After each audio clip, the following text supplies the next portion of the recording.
Welcome to our Saturday Simulcast Sunday version. Obviously, after Purdue's harrowing, I guess you'd use that term, 43-37 win last night against Nebraska. The Boilermakers now 5-2 in Big Ten play, or excuse me, overall, I should say. And we'll hit those topics and more. I want to thank our sponsors, the Union Club Hotel, 811 Bistro, and of course the Boiler Up Bar. We appreciate them for being a sponsor, and we're going to get right to it.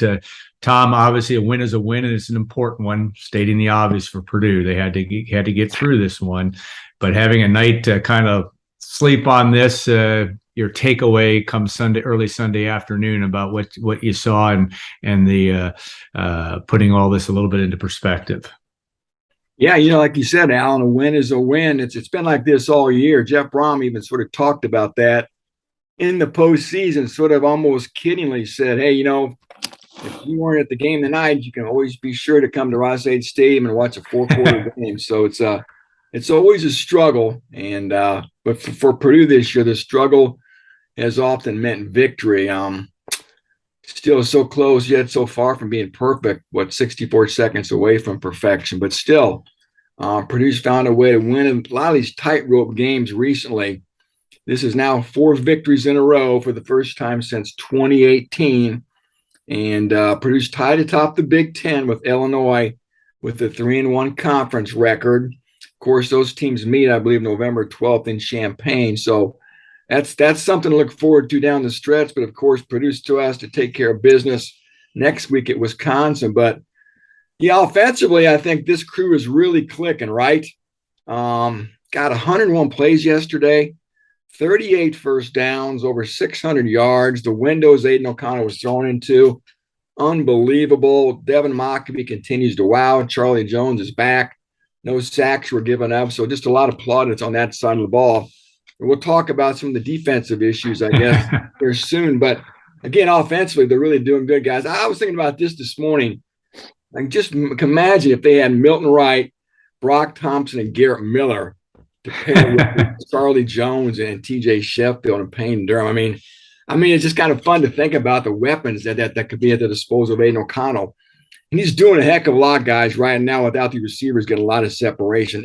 His play yesterday, especially late, was probably as good as we've seen him, at least from my perspective, here the last couple of years.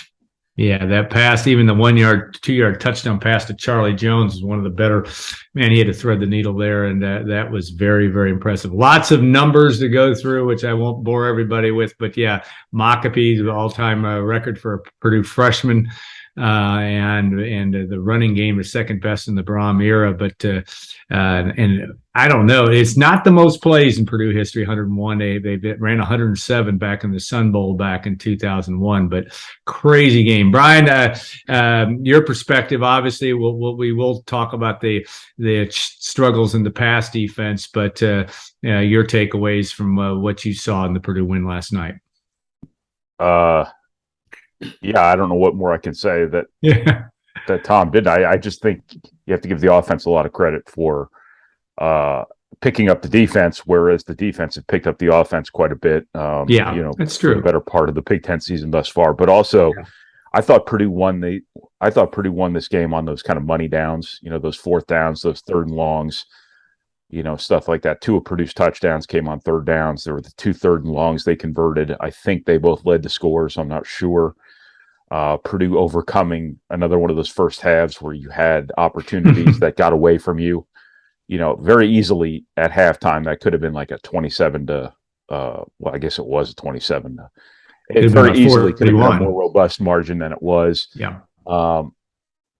It felt like Purdue was losing when it had the ball at the end of the game because of the way the defense was just cratering and giving up those big plays. You got to give Purdue credit for maintaining a drive there to put the game away too. The offense did everything the offense needed to do after that first interception, to really, really win this game with offense. And I think that's Purdue's model. I think you have to do what you're good at, what you're built to do, and that's win games with offense. They might not necessarily be making the big plays left and right like they'd probably prefer to be doing, but I think Purdue has found real offensive balance here, one way or another. I think Devin Mockabee has been a godsend an absolute foundational Unbelievable. offensive player, manna from heaven, so to speak. And Yeah. I think that's made a huge difference for this team. I think the return of Charlie Jones yesterday, in terms of, Maryland was able to take him away. I think people are not going to let him get behind them a whole lot anymore. But, for them to find ways on those slants and whatnot to get him the ball when he needs the ball, it's just can't say enough about what the offense did last night.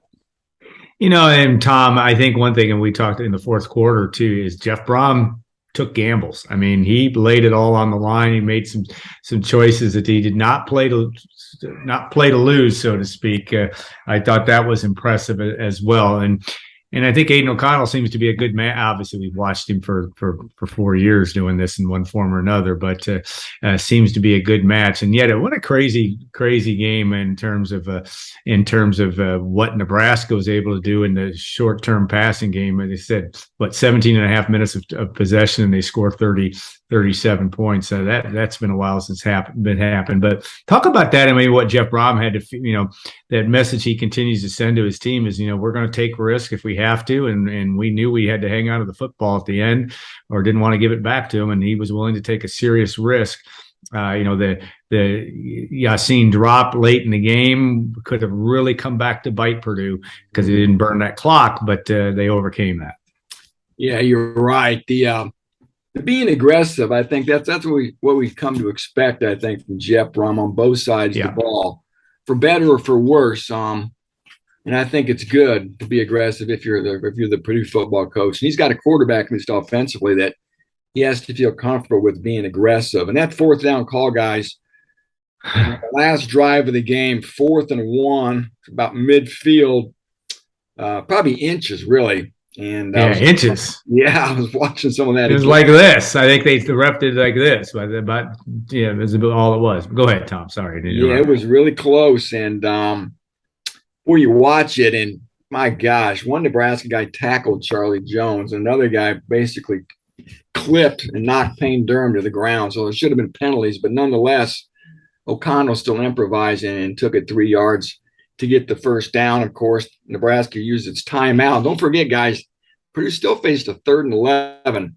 and that was a huge play there. Mm-hmm. O'Connell hits Charlie Jones, I think, for about a 15-yard catch to get a first down. Game over from there. So just big plays all night long for Charlie Jones and Aiden O'Connell. So Aiden, boy, I tell you what, Charlie really looked beat up, didn't he? Yeah. He was limping noticeably coming off the field. We know he's always been battling some type of health issues all year. They just got to get him to the bye week so we can get some R&R, but they need him obviously this coming week if they want a chance to beat a last place Wisconsin team, if you can believe that. But still a lot for Purdue to be happy about on the offensive side of the ball coming out of last night for sure. Yeah, without question. Again, you live to fight another day, and that's something that you don't take for granted in this situation. Boy, it was certainly that type of game. Trey Palmer really looked good last night and was running free a lot last night, Brian, in a pretty spectacular fashion. Hard to know as a defensive coordinator. I'm not a defensive coordinator, not a good analyst of what happened, and I'm sure we're going to try to figure that out as time goes on. But what'd you take from that? Obviously, Nebraska made some big plays at the right time and just gouged Purdue and defensively in very quick fashion. Is this a long-term problem? Is this something that Graham Mertz may be able to bring to the table next week? What do you think? Well, it's obviously been an ongoing issue. I mean, Purdue's had that fatal flaw of that untimely bust, but also that recurring bust. And I think, there were some real breakdowns in the secondary. I'm sure Chris Jefferson probably would have made a difference. You're having a really experienced guy back there. Communication, hasn't seemed great back there when there are missed tackles back there. They seem contagious. It's never just one guy. And Purdue just has to get it cleaned up. It felt like there at the end of the first half, like Purdue was either going to sack the quarterback or they were going to give up an 80-yard touchdown. Purdue has been very aggressive defensively too. They've been playing a lot of man. You're asking a lot of your corners. You're asking a lot of your safeties when you do that. It was kind of a theme early in the season that, they're trying to find that balance between aggressiveness and responsibility. And maybe that's an ongoing process here. Maybe Purdue needs to be a little bit less aggressive in the back end, or not that, a little less aggressive in the front end. And thus you can dedicate more numbers to the back end. I don't know. I don't know what the answer is, but I think those guys just have to be better at what they do. I think they have to be better communicators, better assignment carriers out of assignments, whatever it might be. Carrier outers. But definitely better tacklers. Definitely better tacklers. Yeah. So a lot of these plays are 25-yard gains that are turning into 60-yard gains. And it was just cartoonish the way, Purdue comes up with that big touchdown there, and I don't know if it was the third quarter, the fourth quarter, whatever it was, and you're saying, just don't give it back quickly. Let them, if they score, it's not the end of the world because you're still in a good position. Just don't give it back to them in 8 seconds. And they gave it back to him in 8 seconds. Listen to this. Hey, listen to this, guys. This is opponent long pass plays allowed. Purdue has allowed the most passes for 20 or more yards, 29. They've allowed the most passes of 30 or more yards, 14. The most 40 or more yard passes, 8.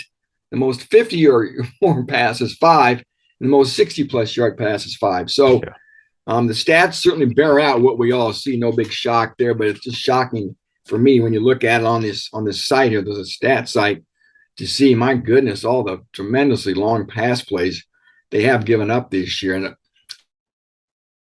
I'm not saying you want to do that, but the way you're playing is you're trying to be aggressive.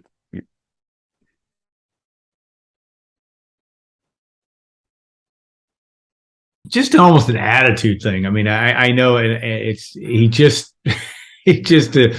a kind of if you're a Purdue fan, a breath of fresh air of what, this is a team that's kind of built on, if you look at where Purdue is in some ways, built on walk-ons. I mean, Maccabee and Aiden O'Connell was at one time, Charlie Jones was at one time, Andrew Sawinski was, you got all over the place. You got guys making plays. It's an amazing story. And I think that's the thing that you're going to have to, you have to make that continue to drive you forward, because now these guys obviously are all mainstay players, but hard to minimize what they're doing, certainly as a group.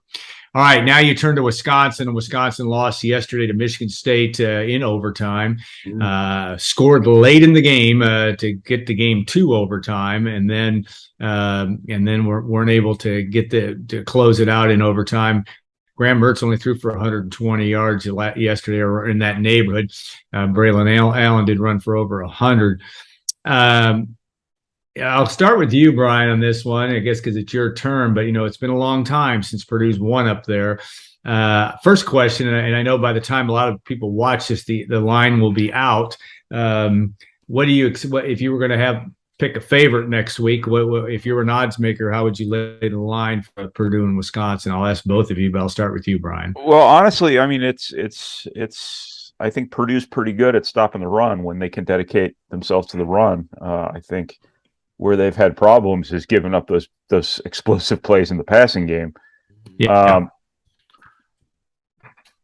I think Purdue's playing really well offensively right now. I think Purdue's finding ways to win. I think Purdue's making timely plays to win. It's not just luck. It's not just things falling in their favor. I think, they did everything they needed to do offensively yesterday to win that game. I think prior to that, they'd done everything they needed to do defensively to win games. I think it's hard to pick against Purdue right now. I mean, it's just, I don't think Purdue is the best team in the Big Ten. I don't know if they're as good as their record even, or as good as their winning streak, but they're finding ways to win. And I know Purdue hasn't won in Madison since like the Carter administration, but I think that, I think it's Coolidge. Taft. Yeah. I think he loved baseball. He was good. Go ahead. I think all of those things, all of those streaks are made to be broken. And, why not Purdue right now? I was wary of Wisconsin after the Northwestern game, but it looks like that was more of an indictment of how far Northwestern's fallen than it was Wisconsin suddenly coming to life. I guess just the way I'd put it is it's hard to pick against Purdue right now. They're just finding ways. Yeah. All right, but you didn't answer my question. Who's the favorite next week, though, if you're laying odds? No, I'd imagine Wisconsin might be. 1.5, you think? Tom, I think the home field matters, and people will look at that. Purdue hasn't beaten Wisconsin, and the one thing people don't look at is like every team is different, and history. So much now. History doesn't matter. Such warped context. Yeah. That this Wisconsin team has nothing to do with like Barry Alvarez's teams in the late 90s. Nothing to do with it. This isn't, Russell Wilson and who was that running back they had with Russell Wilson who was just Melvin Gordon? Was it Melvin Gordon or Taylor? Melvin Gordon, Taylor. No, it wasn't. Taylor was before Jonathan Taylor was later. It was Melvin Gordon. Yeah. Yeah. Nutty offense. This is not that team. This is not that defense. For all we talk about Wisconsin's running games, their defenses have been suffocating for a very long time, and this is not that Wisconsin team. So people will look at, Purdue hasn't beat Wisconsin, since Taft, but that has nothing to do with anything. I agree. So I'd imagine Wisconsin will probably be a very narrow favorite, it being at home, but should they be? I don't know. Yeah. We were talking about this very thing in the press box last night, and I think we decided on Wisconsin being about a 6 to an 8 point favorite. Really? Number. Okay. That's sort of what I expect. And the last time Purdue won was 2003, and it was in Madison. It's 15 losses in a row against these guys. Purdue hasn't beaten them in Ross-Ade since 97, Joe Tiller's first year. So, yeah, and I agree, guys. History's fun to talk about, but it has no relevancy on what we're going to see Saturday. Wisconsin's in last place in the Big Ten West. I think they're 3-3 overall, I believe.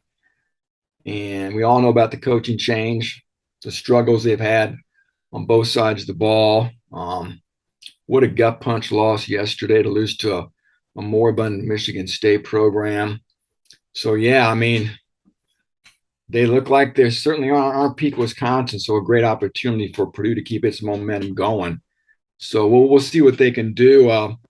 Defensively, guys, we talked about the breakdowns, the shoddy tackling. I think some of that, too, is the Purdue scheme, which I think we've alluded to, selling out to stop the run and sort of putting guys on islands. And it's almost like they're willing to take that risk and maybe give up some big pass plays if they can shut down your run. And by and large, it's paid off, right? It's worked. They also had 4 sacks yesterday. They all came in the first half. I think they had 5 TFLs. They had 2 interceptions, a forced fumble. And this is the amazing thing to me, too. We've talked about this each week, I think, but how the defense has responded after Purdue turnover. I think it's now 7 turnovers in a row. Purdue's only allowed 3 total points. Think about that. Opponents only scored 3 points off the last 7 Purdue turnovers. Unbelievable. So, and even after the block punt yesterday, guys, Wisconsin just got a field goal out of it. We could talk about special teams if you want, the missed field goal from 41 yards, the missed extra point, which could have been huge. But I guess that becomes a non-factor when you win, right? Yeah. I'm still always worried sometimes at that phase of the game. But as the coaches always say, it's funner to try to correct mistakes coming off wins than losses. And Purdue's 5-2. Now, here's my question to you: is Purdue going to get ranked this week? Yes. Yes, there's an affirmative. You didn't hesitate, Brian. I think they'll probably be in that 26, 25, 24 type of range. Yeah. How close were they last week? I could see it being one of those deals where they're like either at worst they're the first team out, second to last. So I guess I don't know why I said yes when now I'm saying they might. I think you're right because that doesn't count. I think you're spot on there and where they'll probably be. Yeah. I think anybody who's paying attention might still have a little bit of trepidation about them. Because of how close these games have been. And I'm not saying that every team has to win by 3 touchdowns to be considered good, but a lot's, these are 3 straight outcomes here where things could have gone very differently. Do you guys think it's too much to already say Devin Mockabee is the best running back in the Jeff Brom era? Markel Jones had some good moments. Markel Jones had the 217-yard game, but Mario Fuller made some big plays, but but this guy runs better than both those guys, in my opinion. I mean, I think he can. Very small sample size, but still, man, I tell you. Ooh. What's funny about Maccabee is like he doesn't seem like there's nothing remarkable about him. Well, he doesn't. He's kind of like very different from how you coach a running back. Like ordinarily, you teach guys to be compact, to keep the ball, pretty well protected. He's just a ball of energy, and he's. I think that energy makes him what he is. I think he's just. How should I don't really know how to put this. Runs upright. If you took a running back and you coached them to be a really, really good running back, I don't know if the finished product would look like what Devin Maccabee looks like. He's just got it. He's just got something natural. Yeah, but I'll tell you, I agree. Almost to the point where you don't know if they should coach him. Just go. Exactly. Do what you're doing. Don't change anything. Tom, he runs so upright. He's just a ball of energy. Mm-hmm. Yeah. And I would put into context, I think he is or has the ability to be. And he has something that I haven't seen out of many Purdue backs, and that's vision. He knows how to cut back. He can take things, instincts. They just haven't even Markel Jones, who ran for a lot of yards or a fair amount of yards and certainly had the 217-yard game against Indiana in Brom's first year. But this guy has got something unique from that standpoint. I haven't seen many backs, and we tend not to. But the last one I saw that had a little bit of that cutback ability and had great speed was Joey Harris. Now Corey Sheets had a little bit of that too, but not like this. So we'll wait. The jury can still be out, but he's certainly, you think about as a redshirt freshman. Brandon Jones had a 165-yard game back in 2002, but he's got the best one ever by a freshman back. So and he's got to be your starter from here on out, right? Well, I don't even know why I don't even know why that's being litigated. No doubt. No question. And I thought it was interesting that Daru got on the field yesterday. I didn't think he was, he didn't do anything that was significant. He did, got there and got it done. It'd be nice to have another guy in the field.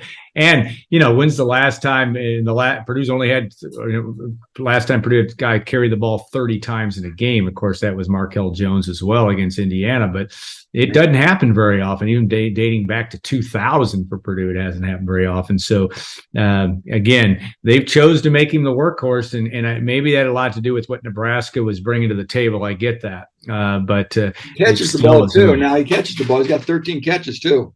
Yeah, he's doing a lot of things, and I think I like the thing I like about him. He's a little bit of the heart and soul. He's a guy that you can't help if you're a teammate. You can't help but look at this guy and say, "Man, I can do better." And I need to do better. And, energy is one of the most under-discussed commodities in athletics. No doubt. Energy. Yeah.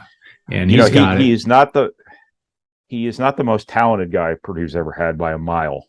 Corey Sheets is still the most talented running back I think Purdue's ever had in my frame of reference. I don't go back to Leroy Keys, obviously, but Corey Sheets is the most talented guy I've seen Purdue have at running back, followed by Joey Harris. But it goes back that far before Purdue has a guy of that ability. No doubt. And no doubt. I just think he's, in terms of productivity, in terms of impact on games, stuff like that, Devin Maccabee kind of transcends talent. He just has a knack. He's a playmaker more than he's a talent. Yeah. If you ask me, I'm not saying he's not that talented. I'm just saying it's that energy, it's that impact on the game that he has. We got to play this game real quick too. Tomorrow, Purdue, Illinois, on a neutral field. Who's favored? I'm still suspending disbelief on Illinois. The Illinois is really good defensively, but I don't know. On a neutral field, I'd like Purdue's chances because Illinois. No, Tommy DeVito played yesterday, right? So he played well too. Played well, but and that was an impressive win over Minnesota. But I'd like Purdue's chances. I like Purdue's chances on the 12th of November too. Though it's not going to be easy, and we'll see where Illinois is at that point in time. Purdue, too, Wisconsin, and Iowa.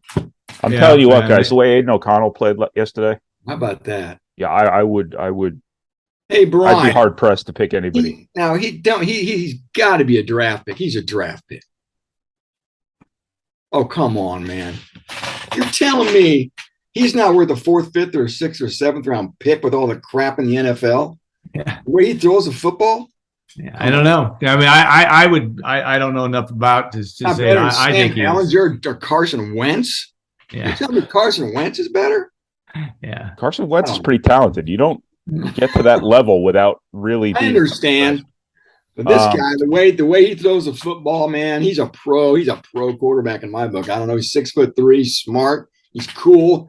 How many last second drives has he led? He checks 6. a lot of boxes, man. The thing about O'Connell is you don't want to write him off because he's No way. I mean, there's all sorts of different ways to make it in the pros anymore. I mean, you look at some of the guys who've gotten pressed into action because of these injuries and all that stuff, and you look at all these third stringers out there who are just, you've never heard of them. When you have an arm like O'Connell does, it's, those throws yesterday, the way that's what you need. Yeah. But the way Braum was talking about him in the post game. Yeah.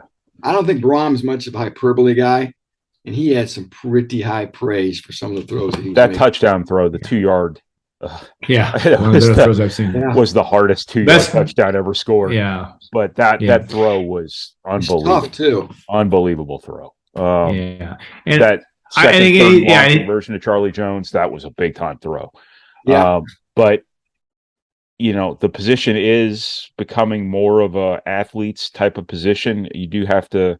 I always put it like this: it's in a lot of ways, it's about being a playmaker as much as it's a quarterback. And sometimes you got to do things outside the system. Yeah. And that athleticism is something that's going to, really, really weigh down what he's capable of, at least in terms of being a draft pick. I'm not saying he can't be a late round draft pick. I'm just saying that's going to be a really big thing to overcome. I mean, the scramble. Is Kirk Cousins that athletic? He's a better athlete than Was Matt Ryan that athletic? How athletic was Matthew Stafford? I'm not saying Aiden's better than those guys, but the NFL is not filled with Kyler Murray's and Patrick Mahomes either, or Lamar Jackson's. There's still a place in the NFL for quarterbacks like Aiden O'Connell that don't run a 4.40. Yeah, and it's not just a matter of a 4.40; it's a matter of like a 5.840. But again, I like Aiden O'Connell. The fact that his blood pressure doesn't change. He's got everything you want inside his chest and between his ears for sure. And that goes a long way because David Blau is still drawing NFL paychecks, and I don't think any one of us would have looked at David Blau in college and said, "Hey, this guy's going to get vested in the NFL's retirement program." Elijah Sindelar, maybe David Blau. Yeah, no doubt. Sindelar was a better pro prospect than Blau was. It just so happened things just worked out different for both of them in terms of Sindelar getting hurt and Sindelar probably wanting different things from his life. It's going to be a lot of fun to watch this evaluation. I'm getting way ahead of myself here, but it's going to be a lot of fun watching that evaluation of Aiden O'Connell from January to February, in March and whatnot. Yeah, see where he ends up. And like I said, there are guys. I'll bet you a steak dinner at the 811 Bistro. That I don't know if I'll bet you. I'll take you all to a steak dinner at the 811 Bistro when I think he'll be on a roster. No doubt about that. Yeah. He'll definitely get a chance. Yeah. I just wonder. I mean, I think he's going to get drafted. My question is, how high would he get drafted? Yeah, that's going to be interesting to find out. All right, Purdue next week, Wisconsin actually 3-4, 1-3 in the Big Ten. One thing I'm interesting about Illinois' schedule, they do have to go to Michigan, but they have Nebraska, Michigan State, Purdue, and Northwestern. So if you want to see Purdue lose a second game, lose to Illinois and still win the division, that's problematic unless Illinois gets beat by Nebraska, but they have to go to Nebraska. So, Alan, you think it's going to take 7-2 to at least win a share? Can you be 6-3 maybe? Well, but if that would mean Purdue losing one more game would put them at 7-2. Yeah.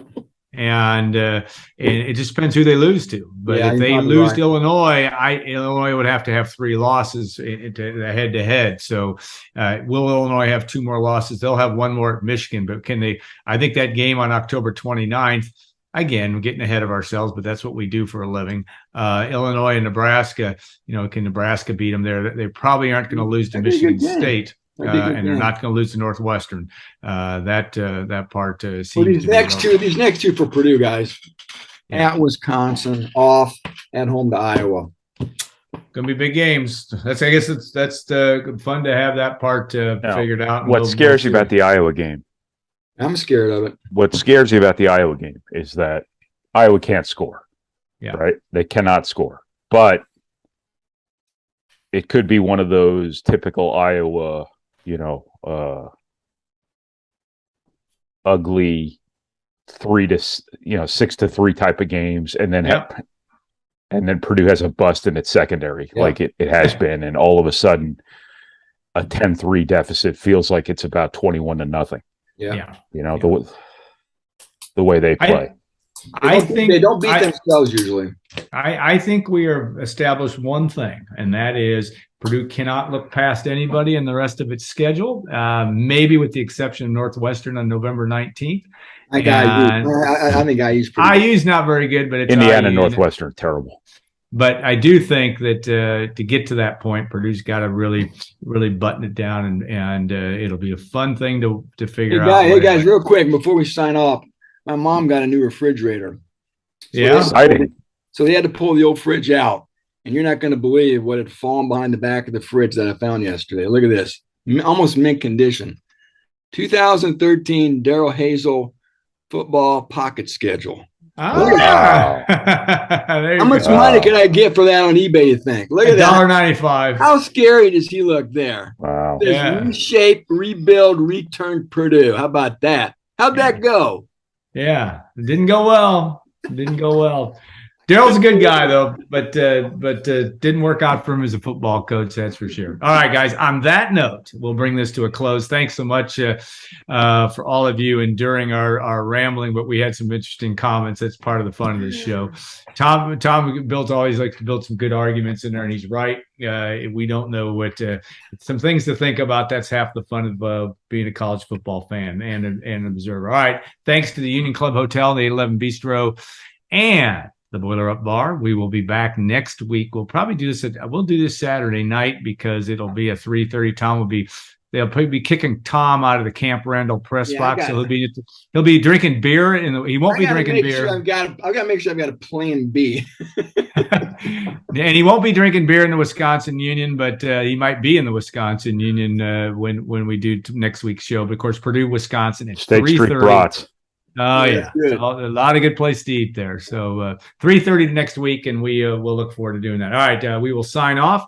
Thank you guys very much for some wonderful insight this afternoon, and we'll look forward to our next Saturday simulcast. And again, thanks again to Union Club Hotel for that. Have a good rest of your Sunday, or whenever you're ingesting, digesting, processing.